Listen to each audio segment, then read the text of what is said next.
C'est un arrondissement qui compte dans la capitale. C'est l'arrondissement du pouvoir parce que la présidence de la République est dans le 8e arrondissement. Nous avons 27 ambassades dans l'arrondissement. Nous avons le ministère de l'Intérieur dans l'arrondissement. En plus de cela, nous recevons chaque jour dans le 8e arrondissement plus de 195 000 personnes qui viennent y travailler. Plus de 300 000 personnes déambulent chaque jour sur l'avenue des Champs-Élysées. Plus de 5 500 entreprises actives, sièges sociaux, hôtels de luxe, restaurants de luxe. Tout ce qui peut apporter comme activité se trouve dans le 8e arrondissement. Bien sûr, je suis fière d'être maire d'un arrondissement qui compte. Nous sommes dans une crise sociale, institutionnelle. On attend tous le miracle pour qu'on s'en sorte. Les hôtels de luxe dans notre arrondissement, en temps normal, en cette période, ils sont à 80% de remplissage. Aujourd'hui, ils ne sont même pas à 20% de remplissage. Dans mon arrondissement, j'ai à peu près 200 commerces qui ont été impactés, donc vandalisés, abîmés. Une vingtaine déposent bilan et ferment.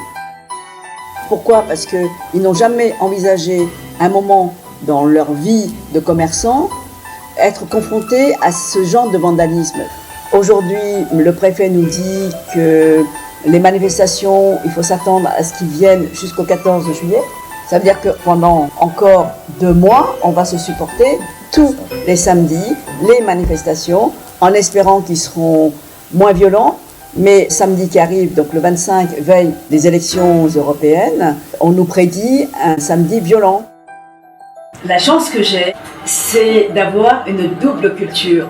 Ma mère nous a toujours dit, surtout concernant une femme, il faut que tu sois toujours la meilleure. Aujourd'hui, d'arriver là où je suis, parce que ces valeurs fondamentales de la vie, l'éducation que mes parents nous ont donnée, m'ont permis d'être une personnalité au niveau, dans un pays où il y a quand même pas mal de racisme. De dire que je ne suis pas capable de gérer un arrondissement parce que je ne travaille pas, parce que je ne fous rien, tout ça, j'accepte d'entendre. Mais de dire que je ne représente pas l'arrondissement parce que je suis bridée, ça je n'accepte pas. Donc ça, je combattrai toujours. Je dois prouver que je suis capable de gérer un arrondissement. Je dois prouver que je suis capable de faire bouger les dossiers. On est en train de refaire la place de la Madeleine. J'ai refait faire les fontaines des Champs-Élysées. Pendant 18 ans, elles ont été vandalisées. On n'a jamais pu les remplacer. J'ai refait faire la place François Ier. Je vais avoir une école donc moderne dans le quartier Europe. Et la place de l'Europe, je suis en train de la faire refaire. Donc ce sont des avancements. Pour un arrondissement d'opposition, c'est-à-dire pour un arrondissement de droite, avec une gestion de maire de Paris de gauche, je pense que je m'en suis bien sortie. Voilà, moi je ne suis pas féministe pour être féministe. Une femme comme un homme, quand vous accédez au pouvoir, vous devez avoir les compétences qui vont avec. Pas simplement parce que vous êtes une femme, on vous met là, ni pour l'image de la femme.